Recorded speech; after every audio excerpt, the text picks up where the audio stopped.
Hello and welcome everybody to the Google Digital Garage. My name is Joe. I'm one of the Google Digital Garage trainers. Today we have got Sarah with us, I think this side even, who will be moderating today's session. So do feel free to introduce yourself in the chat, say hi. Maybe if you want to put what sort of jobs you're interested in trying to get, what sort of problems maybe you're having with your CV. What's great about today's presentation is there's going to be different opportunities throughout for you to ask questions. Around any of the content throughout today's session. Before we do get into today's session, which is build a CV and write a cover letter, I do just want to cover a little bit of housekeeping. So approximately here on your screen, you're going to have the refresh button. So if you have any issues with sound or video, do feel free to refresh that button and that should sort out any issues that you have. Addition to that, you can refresh or log out and log back in. If you can't leave any comments in the chat, don't worry too much. What you might have to do is sign in with a Google account. If you haven't got one of these, you can quickly create one of these in about 2 minutes just by going to google.com and sign up. There'll be a big blue button in the top right-hand corner. Anything else in today's session? You can ask any questions at any point. And hopefully you'll take as much as possible away from today's session. So what are we going to go through today? So when we're going through build a CV and writing a cover letter, we're obviously going to cover both of the above. So the 3 bite-sizable chunks that we're hoping to get you away with is understanding what recruitment look for in a CV. So it's great that you understand what a CV is and you understand what a cover letter is. But if you don't understand what people are actually looking for in the first place, then we're certainly going to struggle when writing a CV or writing a cover letter. And then once we understand this, we'll then look at how we can actually write a cover letter and how you can design and write your CV. You'll notice that there's not so much focus on designing a cover letter. It's pretty sort of paragraph. It's more about the content. But while with a CV, there's modern templates, there's modern content, and there's modern ways of making your CV look more up to date that demonstrates that you also have a level of digital prowess as well. So what we're going to do is start digging into this. So the first thing we need to do is understand what recruiters are looking for in a CV. So to do this, you need to understand essentially how quickly your CV can be yayed or nayed, can be thumbs up, thumbs down. Essentially, within 6 seconds, people can often get a good idea if a CV is relevant, if a CV is good enough to go in the yes or the maybe pile. And also, unfortunately, is it going to go in the no pile? And this can literally be 1, 2, 3, 4, 5, 6. So just think about this. The reason we're telling you this is why it's so important to make sure your CV, the opening sentence, the opening paragraph is clearly written, has no spelling mistakes, is concise, is delivering what people actually want to read. Addition to this, making sure that the content is well distributed, that the colors match, that the way that it's easy to read. And you might think 6 seconds is a bit harsh. If you've got people now, and I know this is happening, with some jobs having up to and above 300 plus applicants, they can't spend even 1 minute on each CV. If you've got 60 people applying for a job, that's an hour. If you've got 600 people, that's 60 hours. They can't spend a minute per CV. So this is why we have to consider this. And when you've finished your CV, do a quick check. Check yourself before you wreck yourself, I say. Always look over your CV and do a glance like you're somebody else. Get somebody else to look at this as well. So things we have to consider here is how are trends changing when it comes to recruitment? A lot of this now is around the emphasis on cultural fit. There's definitely been a sway when it comes to cultural fit. So in case you're wondering what this is, this could be that you answer all the questions correctly in the interview, but everybody in the office, for extreme example, may love football and you love American football.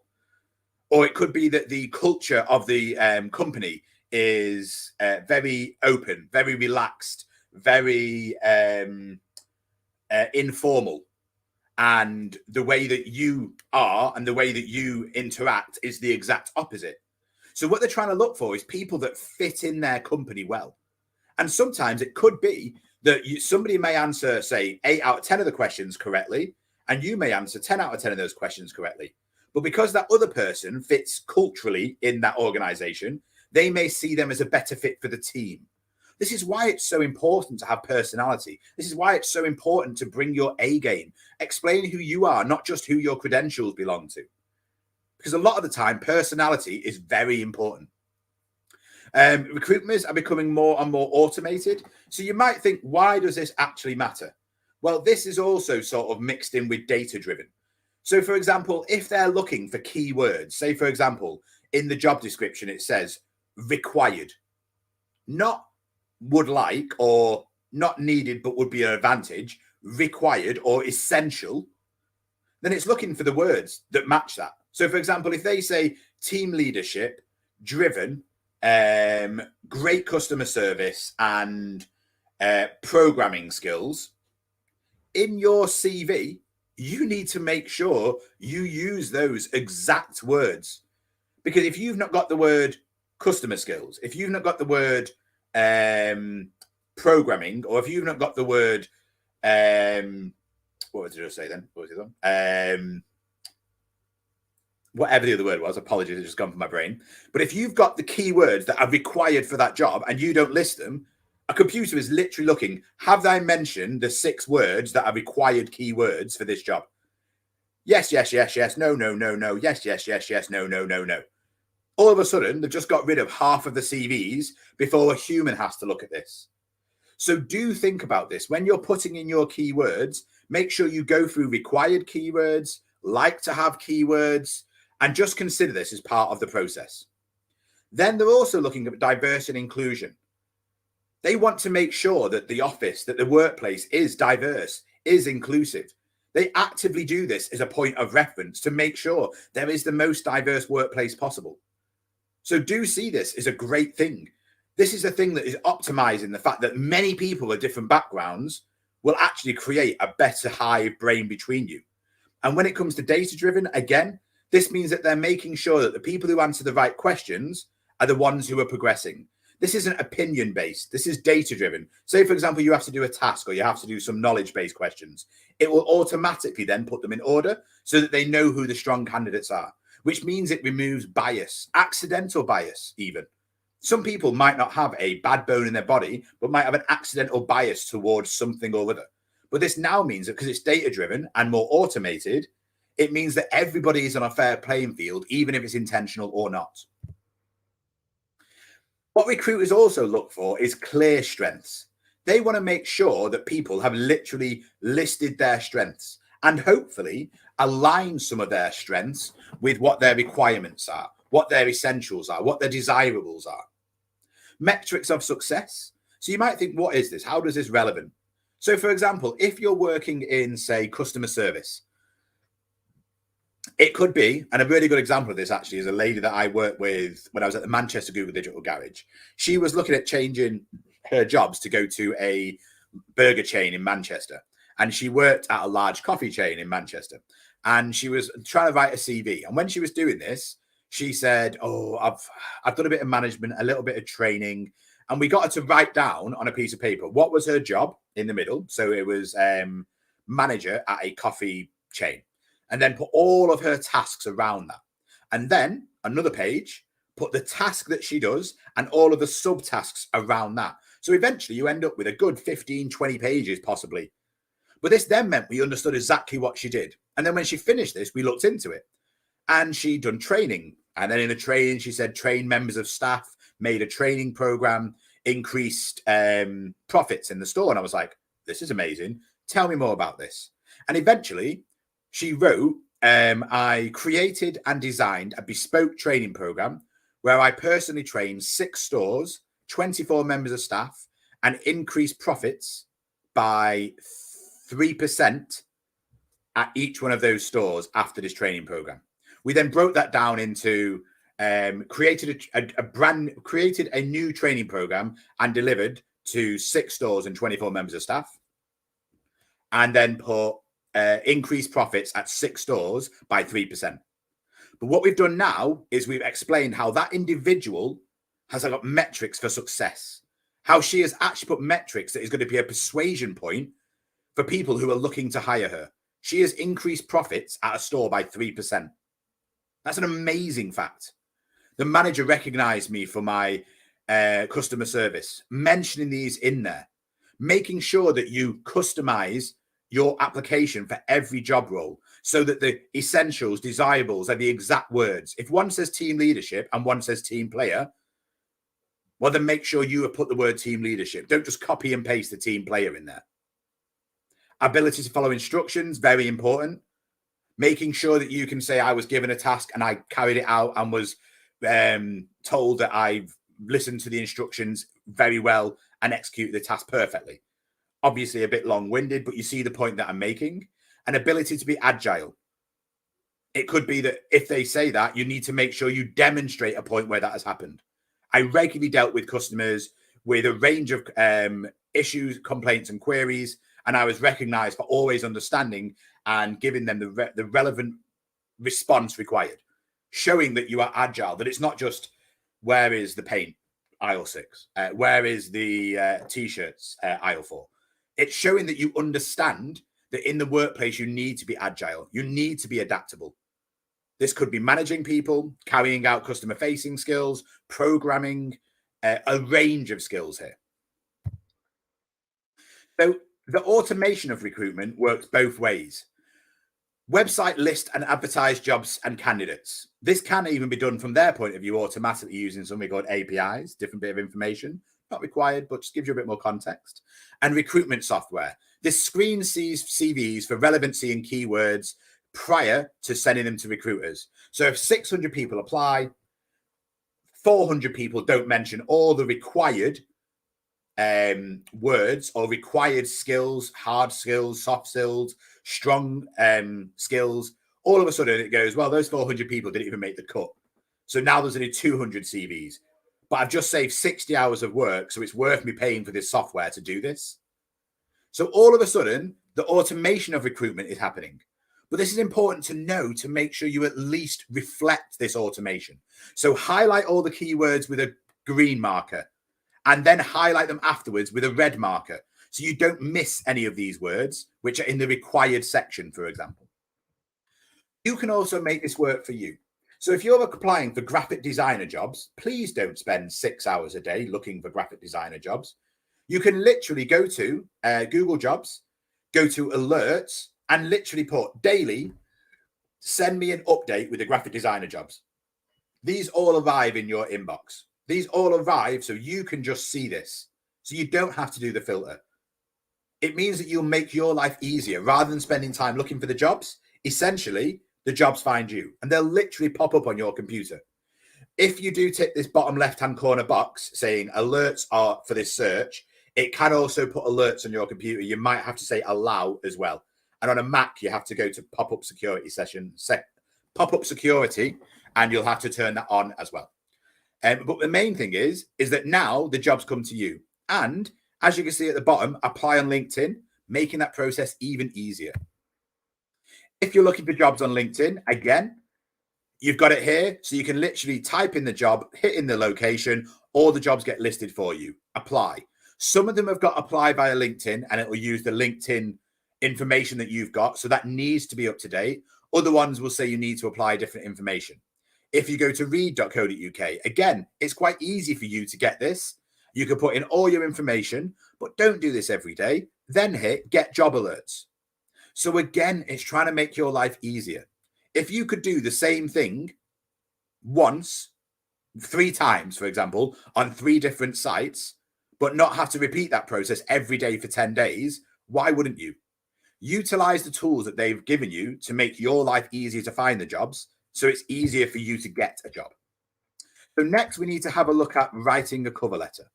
So here we're having a look at the option to write a cover letter and what we need to do. Straight away, we need to think 40% of recruiters say they look for a cover letter and an application.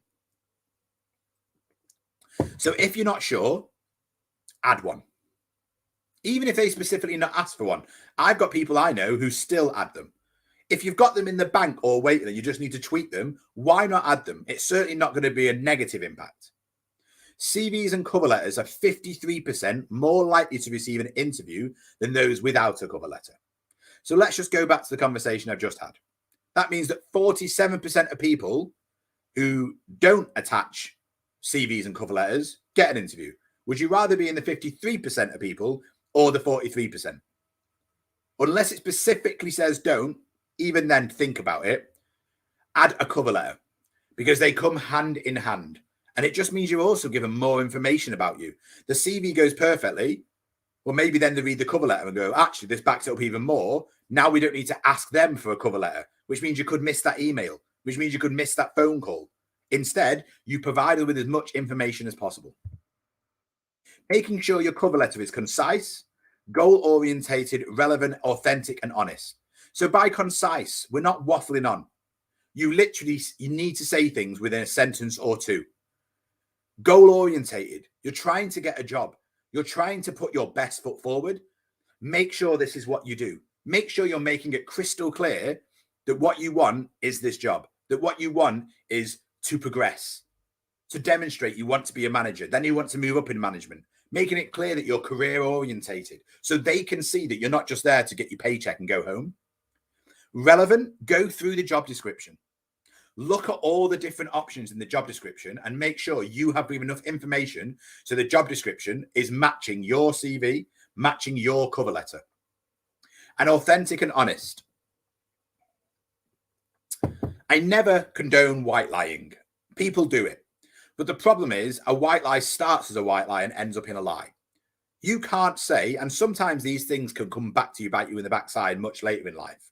There was an MP or an executive in a company who lied in his application approximately 30 plus years beforehand. And when the company did a full audit of all staff members because they got bought out, that person got found out that they didn't have like a C in English or something like that. But no one checked it at the time, but then lost his job 30 years later.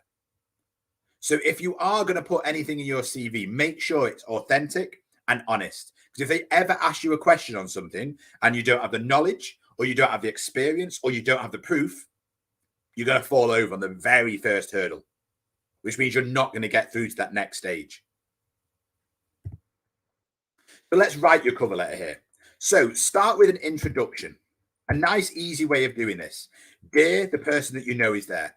I am a customer assistant currently employed by Smarks. I'd like to apply for a job of the sales advisor role on ThreadOn, and I heard about the job through seeing the position advertised in Job Market. Simple and concise. Who they are, what they're interested in. What job are you applying for? Where did you hear about them? Often they want to know this information for their own internal information and data. So they know if they're paying £100 a week to be on Just Eat, or not Just Eat, Indeed or Read, that they know that enough applicants are coming through from this so they get their money back. Then showcase your most relevant experience. So highlight positions that are relevant to the role. So my experience as a retail assistant at Jones and Sons has prepared me to meet the demands of this exciting role. There I was excelled at customer service and was awarded Employee of the Month 3 times in my first year. So all of a sudden, you're literally saying, I'm going to meet the demand of this exciting new role. Just a role, exciting. Excelled at customer service and Employee of the Month 3 times in a year. So for a quarter of the year, I was Employee of the Month. Anybody else got that? Don't think so. So you're putting your best foot forward, highlighting what you can actually deliver to that company. And avoid listing chronologically the jobs you have. That's what your CV is for. What do you want? How do you want to get it? How do you show people what you are good at? Demonstrate how you will add value to this position. So my training from a London sales forum equipped me for the knowledge needed for those roles as a sales advisor. I would also bring professionalism, diplomacy, and enthusiasm to this position. So all of a sudden you're going, the experience applied to this role and showcasing your hard and soft skills. Enthusiasm, once again. Diplomacy, an interesting one. But that then means you can sit on the fence, you can understand the problems that people have and be able to fix them. And then include relevant achievements or awards. If you have got these, add them as a paragraph. Outstanding success. In 2021, I was awarded the top salesperson of the year as I outperformed my peers by 20%. I accomplished this by being self-motivated and target-driven. I was also awarded the Best Pitch Award in Lead Schools of Sales. Include the achievement of the award by recognized parties. So rather than just saying Best Pitch awarded for by Dan, my manager, actually by Lead School of Sales. It puts gravitas in there. This itself is what? 1, 2, 3, 4, 5, 6, 7, 8, 9, 10, 40-ish words, if not less. But literally says top salesperson, 20% more than my peers, self-motivated, target-driven, awarded Best Pitch of the Year by by the Leeds School of Sales. This guy is just dropping the mic all over the place because he's literally going, I've got this much space. How do I cram as much things in here as possible? Target-driven. He's got actual percentages of what he achieved and an award by an understood and big awarding body. Simple, concise, to the point, and hopefully no lies. And then include relevant achievement award. Then sign it off. I am honored to be considered for this position. I look forward to hearing from you, and please let me know if you would like any more information about me. Many thanks. So you've got the next step lined up there. Would you like to know more information? Please let me know. It's literally putting that sort of inception concept in the brain to go, I'm going to the next stage. Look forward to hearing from you. Not just hope to hear from you soon. Hope, that's not very positive. So think about this bit. A simple sign off is all it needs, but being honored to be considered for this position just sort of shows how much you appreciate this. Not hope to hear back from you if I'm good enough. Doubt is already in there. Don't be pushy and don't make demands. Just honest, polite, and just give a little bit of next step that you would like them to do. So top tips for your cover letter. Keep it to one page. Use words and phrases in the job description. So if they're looking for these required words, you have got these required words. These words perfectly align up with what you're trying to get them to read to what is in the job description. And then last of all, please don't make any mistakes with grammar and spelling, as this can be the difference between you not getting into the next stage on all of the jobs you apply for, yet you are the perfect candidate. So consider this, because if you get it wrong at hello, you're not going to get how are you, you're just going to go no. And if that's in the first sentence, the first paragraph, anywhere, if it gets noticed, a lot of recruiters will literally see that as no. And all of it could be perfect except for that first word, that first sentence, that first paragraph. So consider this always. So now we're going to go through designing a CV. So all of a sudden, we've got to consider of a different thing. We've got to understand how and what we need to do for a CV. So basic information that's needed is the first thing. An opening summary that's powerful, that's strong, an elevator pitch. Work experience, what you've done, how you did it, your education and achievements, your skills and strengths. And bringing all this together is what CV is. Curriculum vitae. The story of your life. For people that didn't know, that's what curriculum vitae is. It's Latin for the story of your life. And that's what you're trying to display. But you can choose which bits of your life you want to put forward. You don't tell them that you fell over 25 times in a week when your shoes changed to the different size. That's irrelevant. You don't tell them about all your failures. You tell them about your successes. You tell them about the importance of what you can do for this company. You tell them about what you brought to every single job that you went to, what you were told, what you achieved, how you got there, what percentages did you do. This is why a CV of the story of your life should be the story of your life, brackets or hashtag the best bits. So basic information, name, address or location. You don't even need to give your full address. Joe, Kelly Muldoon, Manchester. Simple. Contact information, email address, phone number possibly, and any other important information that is maybe relevant to that job. So if you're applying to be a taxi driver, for example, license, clean license in brackets. Or it could be that you're applying to be a teacher. You maybe would put it in your education, but I can't think of an example of that.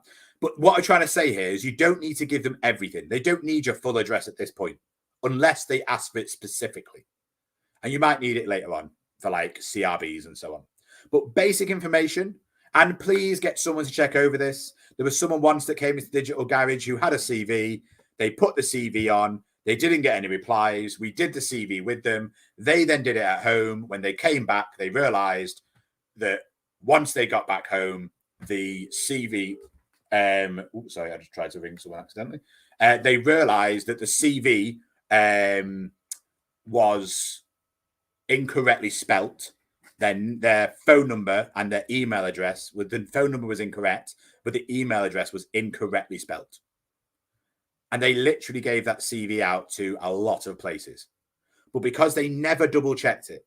So give it to somebody else, ask them to send you an email and send you a text. If you know them, they're going to have your phone number anyway, but get it tested. Because this person handed this out to over 15 companies, came in and said, a bit frustrated, understandably.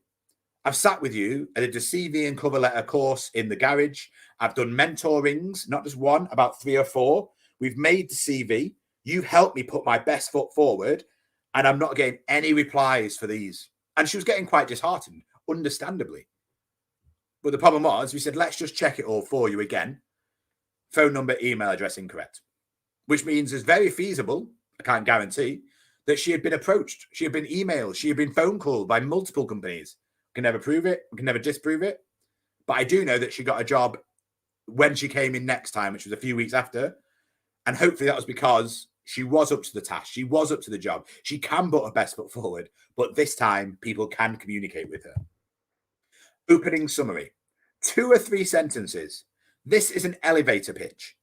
An elevator pitch is simply, you're on the ground floor. Richard Branson gets in the lift, and you have loved Richard Branson your whole life. He's opened multiple companies. He's opened a space airport, and you want to get on his roster. And randomly, you've got a CV in your hand because you're going for a job interview upstairs. Richard Branson gets in the elevator, and you bump into him, and he just says to you,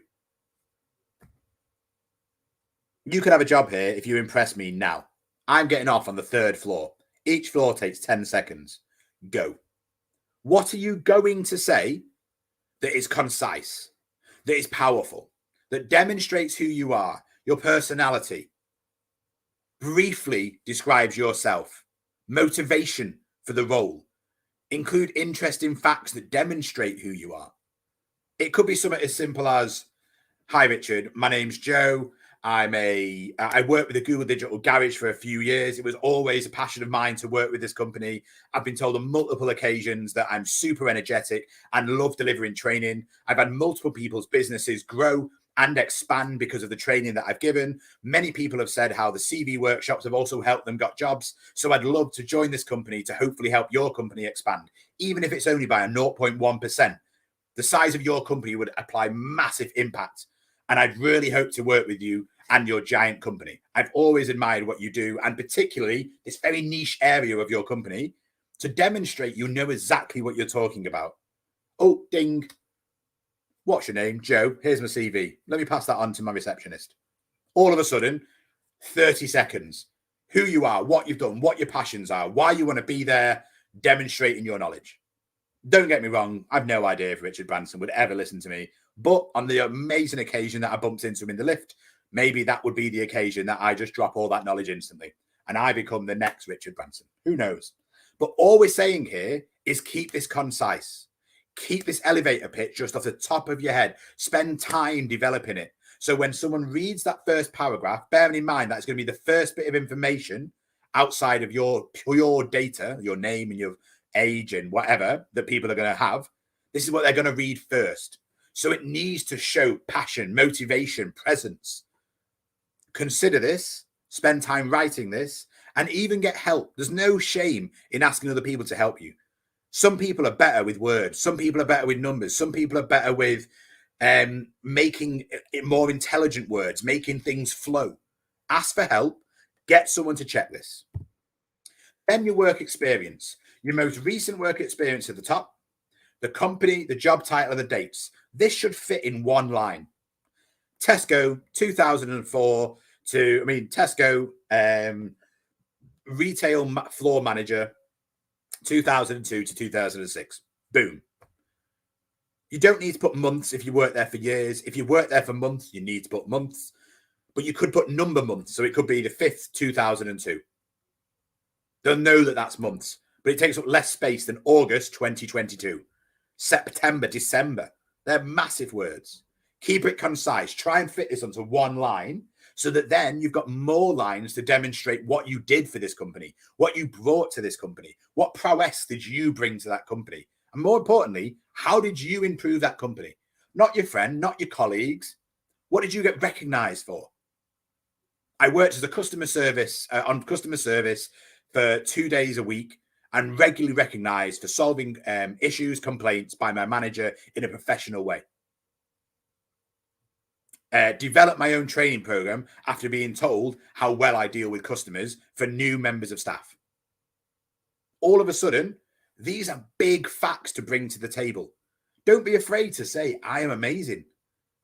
I am great. I did this. I got told this. This is your time to shine, not your time to be an ostrich and put your head in the sand and disappear, because you want people to recognize you. You want people to see what the difference is between you and the person next to you.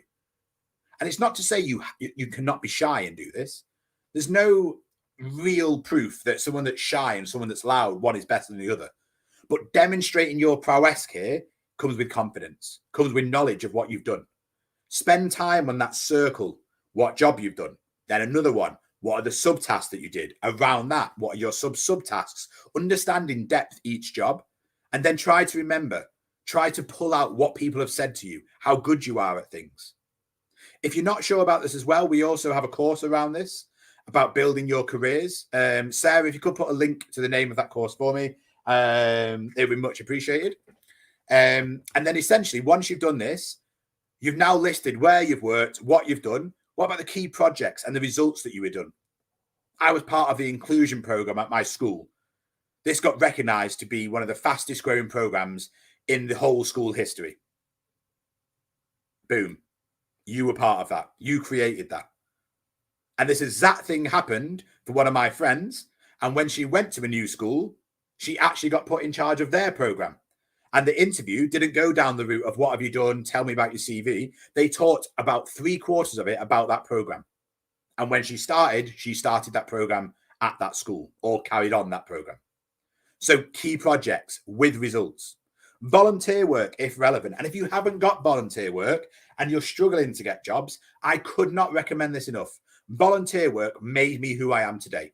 I would not be here in front of you telling you what I know without volunteer work. It pushed me out of my comfort zone. If you don't have a large amount of experience, you can still get work experience doing volunteer work. 1 day a week at 3 different places for 4 months, for a year. You can now say, I've worked at these places for a year, for 4 months.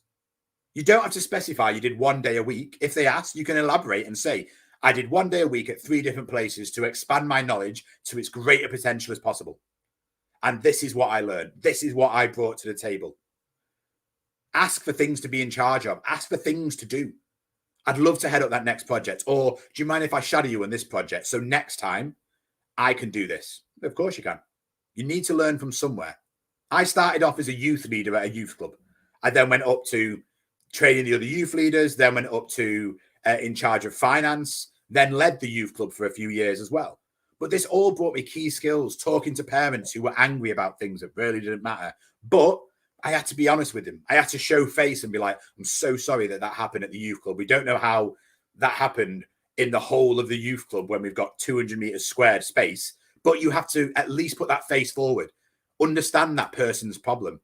Give them the answer that they want, the respect that they want, so that they can see that you are solving their problems. And this comes with experience that you wouldn't have got without this. So do list this. If you haven't got some, if you can get some, please do try and get some. Education and achievements. So what's the most recent at the top? So university, college, secondary school, you probably don't need to mention primary school.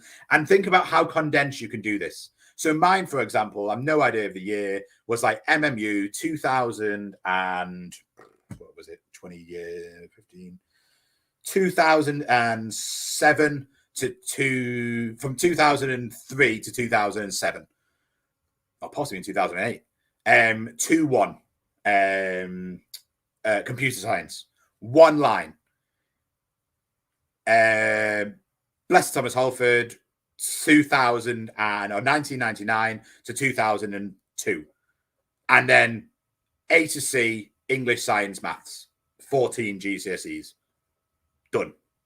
That's all that's needed unless they specifically ask for something. But if you've got academic qualifications, professional qualifications, or you're involved in key projects and research at these stages of education, put it in there. If you've won an award for something, if you won a debate competition, if you were the leader of a group, a club, a whatever, this is demonstrating your leadership, your knowledge early on in life to show that you've always been there. You've always showed up. You have been the key point of your achievements, and I am demonstrating this to you. Skills and strength. So what qualities would people describe you as having?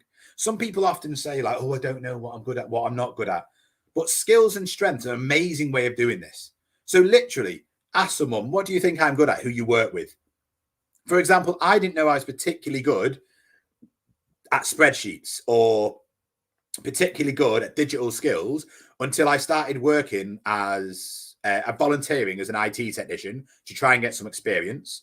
I then did a placement year at university as an IT technician.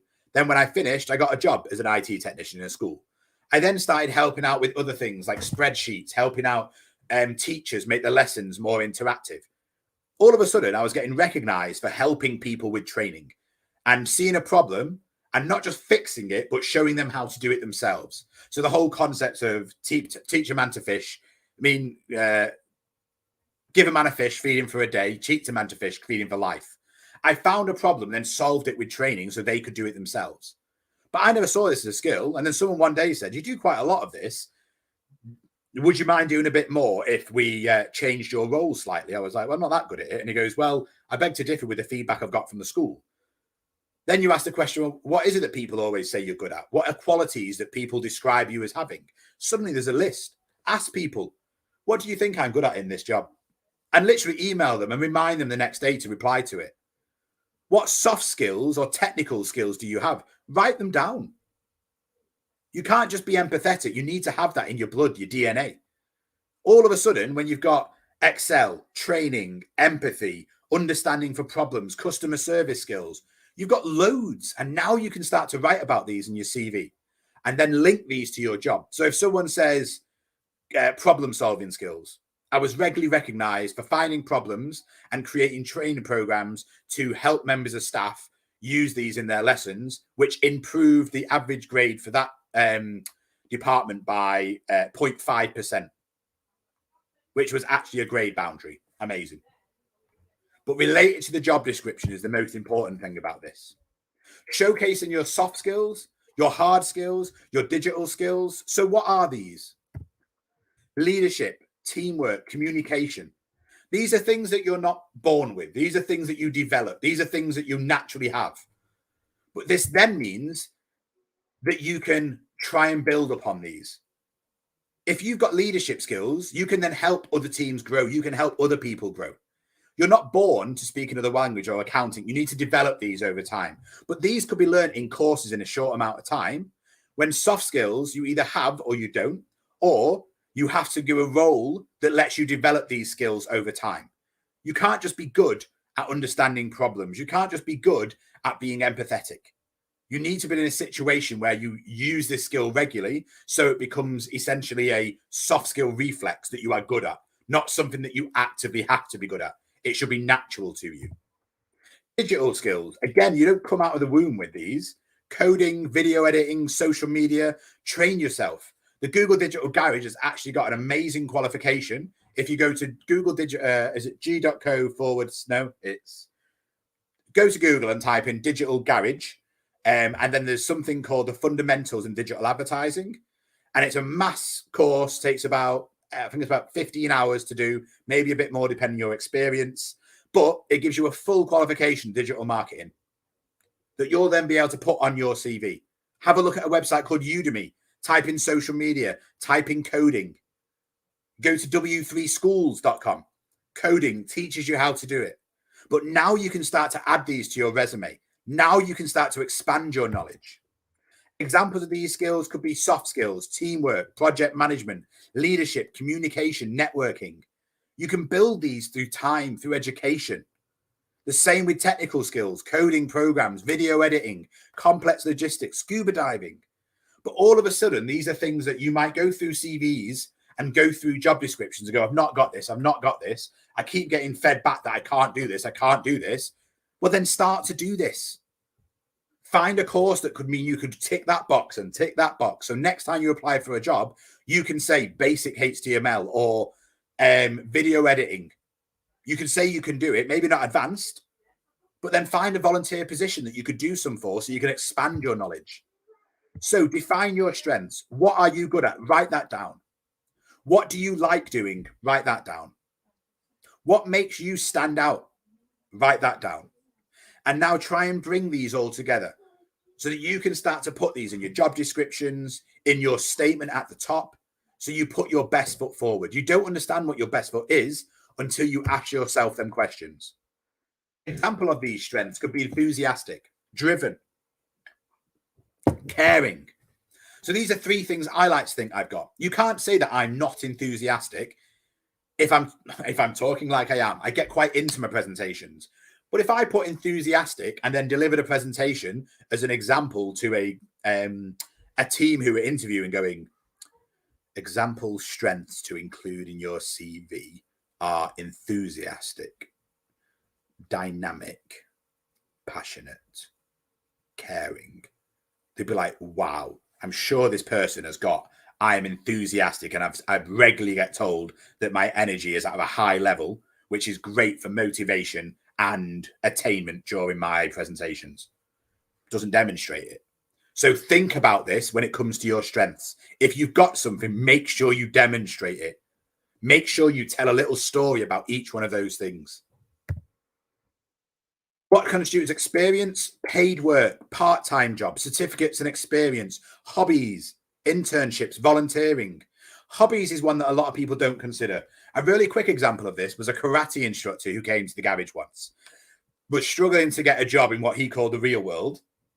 We asked him what experience he had. He worked on production lines, but he wanted to go into management, but didn't have any management experience. We asked him what hobbies he had. He said karate. I was like, oh, what do you do? I run a dojo. You run a dojo?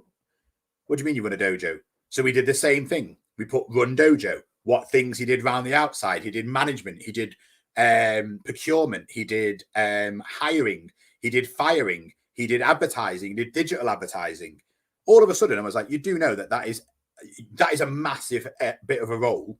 And then we put this into his CV, and he got a job because he had all the experience that he didn't think he had, because he just did it as a hobby. But he was doing upwards of 8 to 10 hours a week, training individuals, kids, adults in self-defense at a high level, was a black belt himself. So all of a sudden, actually, extracurricular and hobbies, please don't ignore this. It also gives you a bit of cultural link to your places where you're going. So hopefully that will help. So reflect upon the experience to date. What did you do? What did you achieve? How does this relate to your role? Always link everything you do back to the role that they're doing. Format in your CV. If you've got more experience, if you've not got enough experience, list more of your key skills, list more of your content. A good example of a CV is it's clear, it's concise, it's easy to read. That's a good example because everything is clear. It's nice and easy to read. It takes seconds to go through. A bad example, the colors are bright, the text isn't clear, the jobs and the key skills they're offering are not ideal for what actually line up to the job. If you're not sure how to do this, how to make your CV sing, go to Google Docs and go to templates in the top right-hand corner. Go to Canva, go to jobseeker.com.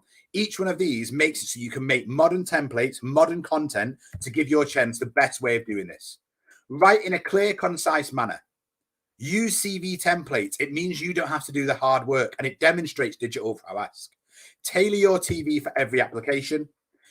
Hopefully, today you've enjoyed this presentation on building a CV and cover letter. If you would do like anything else, if you get a job, if you don't get a job, ask for feedback. We do the same.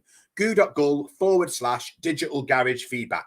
We want your feedback so we can help the next person watching this presentation to be able to learn the most from this as possible.